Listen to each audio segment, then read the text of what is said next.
Hey, friendo, Steve here. And Larson. And it's time for us, now that those other guys have finally got their star ratings in, unlike us who deliver ours fresh and hot, ready to go. Yeah, ours has been out for almost a week now. Yeah, what the heck? My goodness, we're already in late July. Anyways, we're here to react to Dave Meltzer's star ratings. In this video, we'll be doing it to AEW All In, his review of that. And then in the other video we got going up today, I'm going to be in the hot seat. You're in the hot seat for AEW. So you know what your window is, especially for All In, Larson. Yeah, it's between probably 3 3/4 and 5.5 stars. Yeah, you got that right. I think, I don't know. I haven't looked at the thing. Anyways, we're going to go ahead and start this off with where the show started off, with trios match action. This is, of course, the Ops versus the Death Riders and Gabe Kidd. Still unsure as to whether or not Gabe Kidd is in the Death Riders now. If he wants to be in the Death Riders, given that they're no longer like champions of like anything. So I don't know. I mean, what's the alternative? House of Torture? Yeah, you know, that's probably War Dogs. Maybe. War Dogs. Yeah, but maybe he's already done that. Anyways, here we go. This is a really short write-up. Kidd and Shibata were chopping. They did a good job of showing the size of the crowd. All action match. Kidd headbutted Shibata. Thankfully, it was a worked one. Joe and Kidd going at it was fun. They would have a great program. Joe pinned Yuta with a muscle buster. That's what you get there. All action, he said. Whoa, hold on. All action match. All action match. He said Joe and Kidd going at it was fun. Yeah. I'm going to say it went 3 3/4. Oh, man, look at that. Are you looking to go 9 of 10 to 10 of 10 11? 9? Yeah, I am. 10 of 9, yeah. 10 of 9, 3 3/4 on the board. I'm going to get the rest of them wrong now. On the board. Here we go. Well, next up, we've got ourselves a good old-fashioned casino battle royal featuring dudes. It's not a battle royal. It was a gauntlet. Casino battle royal. Hey, listen, pal. This right here says Casino Battle Royal. This wrestling observer needs to observe better because it's quite clearly a casino gauntlet match. Oh, man. In any event, whatever it's called, whatever Dave wants to call it, I'm going to say it's a Casino Battle Royal because Dave says that right here. He says this. Guys came in whenever. He said Mystico was next. He was hilarious. They played Me Muero. This was not the atmosphere in Ontario, California. And on TV, it felt like he didn't get a big reaction. He was out there trying to get the crowd to cheer. Then he got in the ring and they kept playing the song and he's playing to the crowd while everybody just stood there and did nothing, waiting for him rather than attack him. I was told by people live that he did get a huge reaction and people saw him as a big star and wanted to sing, but nobody knew the words. I wonder if the person that told that to Meltzer's name was Mystico. He continues with the Mystico write-up. Wow, really focused on the Mystico stuff, huh? Mystico slipped off the ropes when he was going to do a planche on everyone. The ropes were looser than usual. This is some fucking stream of consciousness shit. He just calmly jumped to the top and did the move. Mystico attacked MJF. And that's it for Mystico. Let's see here. Let's see if he actually gives you anything to work off of here. Editorializing other than commenting on Mystico's entrance. Here we go. Juice Robinson made a surprise return. He changed his look to be more normal looking. He's better off abnormal. He changed his gear to pants and a tank top. It's never good to look like you blend into the crowd, but he did. But people were happy he was back. Wow. I guess that would indicate heat. Let's see here. Yeah, just description after description, and that's all you get. Briscoe hit the J Driller on Strong, and MJF threw Briscoe out and scored the pin. Wow. How many stars did he give this Mystico match? 0 editorializing. He did a dump on it, though, I guess. Yeah, no. He just seemed really focused on Mystico's entrance. He wrote more about Mystico than he did about the match before it. Wow. Yeah. I'll say 3 3/4 again. He gave it 4 stars. I almost went 4 stars. But he almost went 10 for 9. Thought if he was going to give it 4 stars, he would have said something positive about it. You would have thought so, huh? Anyways, gosh darn. It's AEW. Your floor, I think, is probably so close 4. to 4 stars. Anyways, next. All right. Well, this next one's a doozy because, of course, for the vacant TNT title, And he says this, and I think he's correct. The crowd is totally dead after the Cole speech. What they did was very good. All right. Garcia did Shattered Dreams on Fletcher. Guevara did it as well. And they built it up for Rhodes to get a big pop doing it. Guevara hit his GTH to Garcia, but Rhodes broke up the pin. So the story is that Rhodes cost Guevara the title. The crowd did react big to Rhodes winning. Rhodes was crying a lot in the ring. I don't think anyone expected him to ever win a singles title in AEW, and now he's got 3 different titles at the same time. Guevara hugged him afterwards. That's what you get. You get a lot more than you get for the Battle Royal. He praises this more in the Battle Royal, yet I don't think it's going to be as high. I'm going to go 3 3/4 again. He went 3 and no quarters. Just three stars. Wow, just 3 stars. He praised this match more than the 4-star one. It's very good. What the heck? Yeah, it was kind of crazy. Yeah. All right, next I get the up. rest of them wrong after I get that first one right. My wrestling match of the night, Larson, was Swerve Strickland, whose house? Swerve's and house. Thank you. And Will Osprey versus the Young Bucks. All right, here we go. Are you ready for some? Oh boy.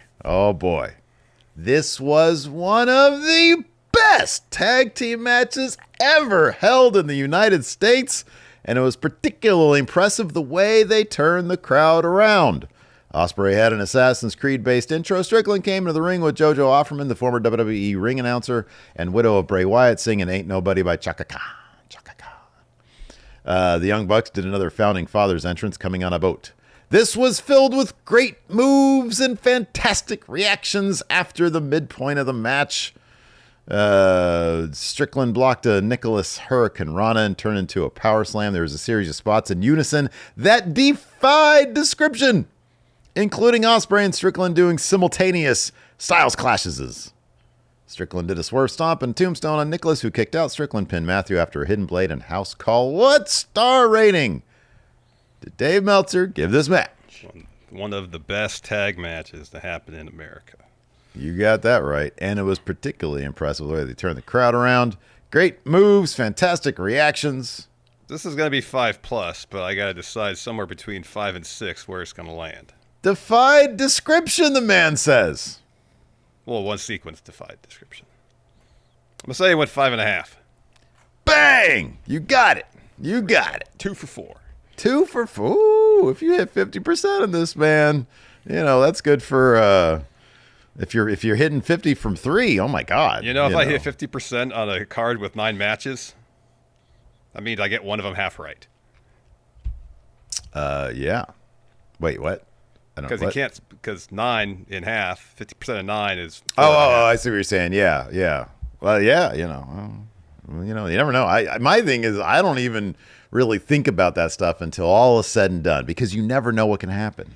Every time you want to get one more right than the number of matches possible, so you do think about the math beforehand. Don't get me, I don't think about this stuff. Do you have a degree in math, Larson? I don't think so. No, but I passed calculus, so got an A in calculus, in fact. Let's move on, because you're a nerd and I like to party. You were a party, and get out of here with that nonsense.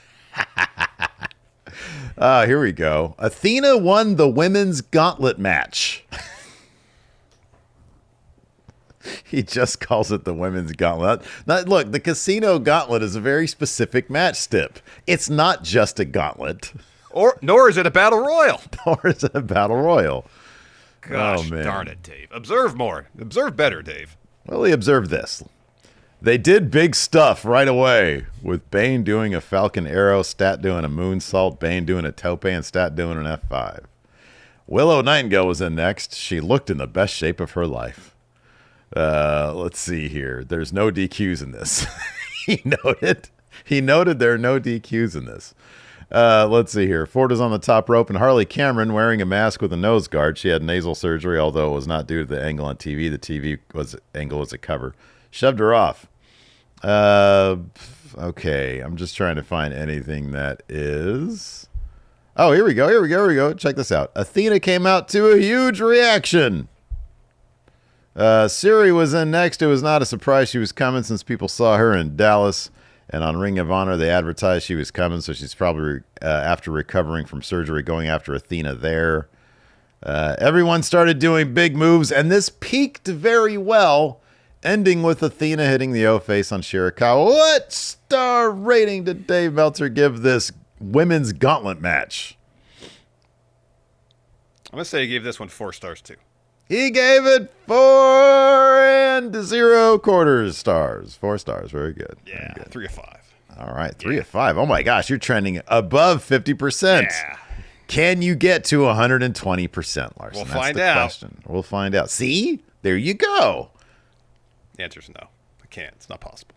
All right, next up, Bobby Lashley and Shelton Benjamin versus Christian Cage, Nick Wayne, and Mike Bailey and Kevin Knight, a.k.a. Jet Speed. Here we go. West Side Gun and Smoke sang "We Hurt People" as the Hurt Syndicate came out. So they totally destroyed Lashley's knee on the last TV with the story that maybe these guys have a prayer because Lashley's going in hurt. Lashley comes out and doesn't sell the injury at all, like none of it ever happened. It was mostly Lashley and Benjamin dominating, and because of the opponents, it was easily their best match in AEW. FTR was at ringside, and even though they were heels, and really Lashley and Benjamin are faces since they do a less charismatic Road Warrior style of being powerhouse who destroy everyone but not as quickly, they are really faces. All right, I will say this. The Road Warriors were just massive with charisma. like those guys were overloaded. Like the stuff and the stuff and then the Yeah. Rush. Yeah. So like there's that's not really shade at Lashley and Benjamin. They seem like pretty chill dudes outside the ring. Yeah. Anyways. Okay, here we go. MJF interfered as well. Bailey, Knight, Wayne, and Benjamin were great here. And no doubt Christian's mind for putting the match together helped out a lot. It was big move after big move coming from different angles. Lashley threw Christian into FTR on the floor, and Lashley pinned Christian. That's what you get. All right. Big move after big move. Big moves. And Christian helped put it together really well, apparently. Hurt Syndicate's best match. Best match. I'm going to say 3 3/4 stars. You are close. 4 stars. Wow. Gave it 4 stars. Huh? Yeah, man. He liked this one. 3 of 6, 50%. I got 3 more opportunities to get 1.5 right. Let's see if I can do it. All right, man. Let's do it. Let's get this going. Let's go do it now. All right, next up, Tony Storm versus Mercedes Monet. Monet came out with a robe listing the names of all the women she's beaten on her current run. She came out with a bevy of cheerleaders wearing title belts. The fans booed Monet. Monet did a statement maker and stormed a hip attack right away. Let's see here. They announced on TV Wednesday that Luther was also injured. Oh, that's not really a description. That's not editorializing. Let's see here. A lot of description. Storm tried a German. I'm just going to go to the finish. Storm tried a German suplex, and Monet turned into a Kimura. Storm hit 3 Storm Zeros, but Monet kicked out. Monet did a statement maker and turned into a STF, but Storm cradled from there. Storm kissed her and delivered a Storm Zero off the middle for the pin. You get nothing, sir. You get nothing here. Can I ask you how long the write-up is? The write-up is, I'm going to give you like an on par with. Yeah, something comparison-wise, yeah. The write-up is, let me see this real quick. The write-up is actually on par with, it might be even a little bit longer. I'm trying to see the paragraph break here. The tag match, it looks like it's a little bit longer, actually, like a little bit longer than the Swerve Osprey Young Bucks match. It was very good. I'm going to say he went 4.5. So close. He almost gave this thing 5 stars. 4 3/4, huh? He gave it 4 3/4. Yeah. All right. Next 3 of up. 7. I need these next 2 right. You got to get them right to get over 50%. You're aiming for that Supermax, Larson. That's what you want. You want the Supermax deal. Right. You're kind of old, though. You might get the Dame Lillard 42 over 3 years. Hey, though. that's still not too bad. It's pretty good. It's probably like, I don't know. Exception, but I think I can get that SGA money. After manager fees, agent fees, taxes, probably like 15 mil he's going to get altogether. All right. Next up. It's 15 million more than I have right now. Yeah, that right, man. Kazuchika Okada, Rainmaker, pinned Kenny Omega to unify the titles. The crowd was very much into this as something special from the ring entrances and start of the match. The strategy was to treat this not as match 5 of the 2017-2018 series, with the idea many people watching had not seen your prior matches, but as match 1 of the AEW 2025 series. So there's the setup there. Here we go. Omega did a great missile drop kick to the back, which was actually better than the one he did in the past.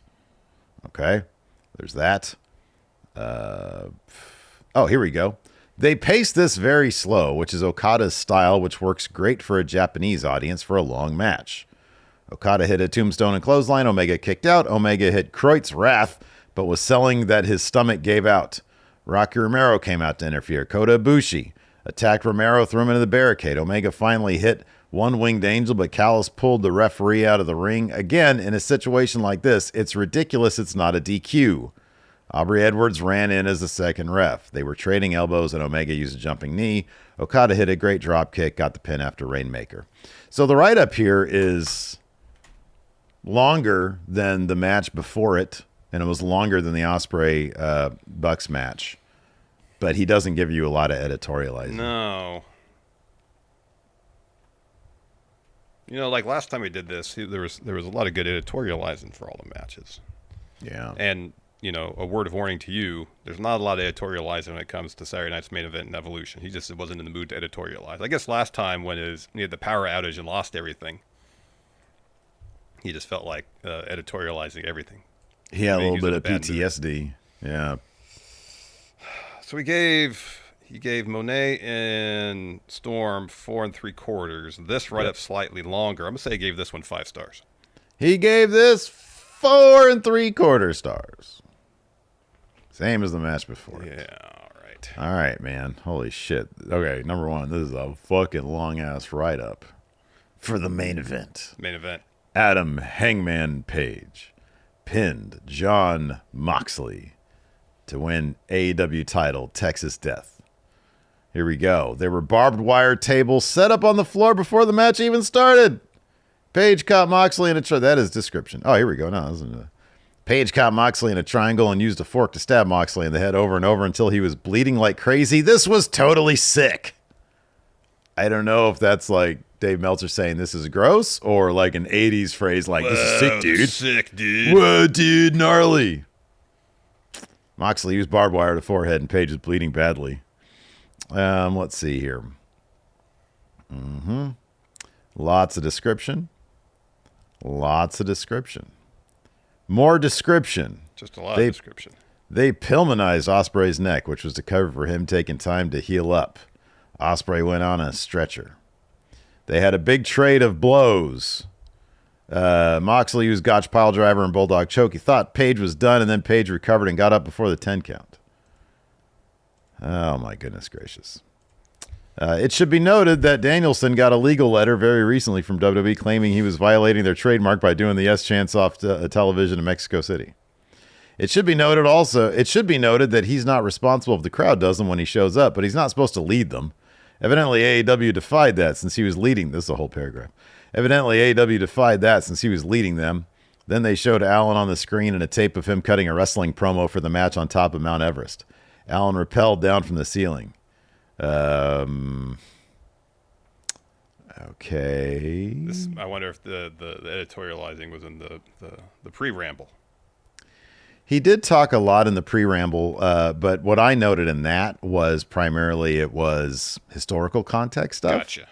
Okay, here we go. This is for you. This was an epic Texas death match. Perhaps the best one I've ever seen. It's not the kind of match I like at all, but given the story, the interference was part of it and not a crutch for it.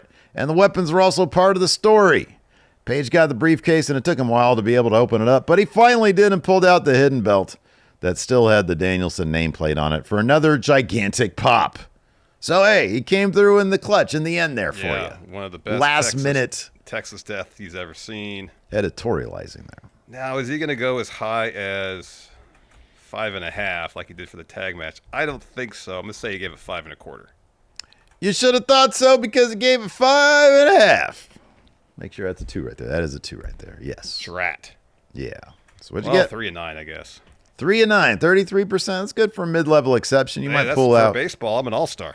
Yeah, there you go. Well, there you go. Yeah, the baseball metaphor. There we go. Thought we were just doing hoops metaphors today. Okay. Switched it up. I'm going to do whatever makes me look the best. Switched it up on me. That's fine. All right. Anyways, well done, I guess. And, all right. you know, not as good as my usual AEW scores back when I was on the AEW side of things. But I mean, most of the ones I got wrong, I was only a quarter star off. There was only one match I was like way off on. Well, you know what? I don't care what the friendos say. We're not giving partial points for quarter star off. That's not happening. It's yay or it's nay. You might as well have been 5 stars off, man. I'm like loading this up, and I haven't gone yet. I'm talking so much shit, and you're in control. Let's see how you do in the WWE shows. Let's get to that now. I'm excited to see how you do. You got 11 opportunities. Can you? We're going to do this in a separate video. Shut up. Can you get 4 out of 11? Let's see.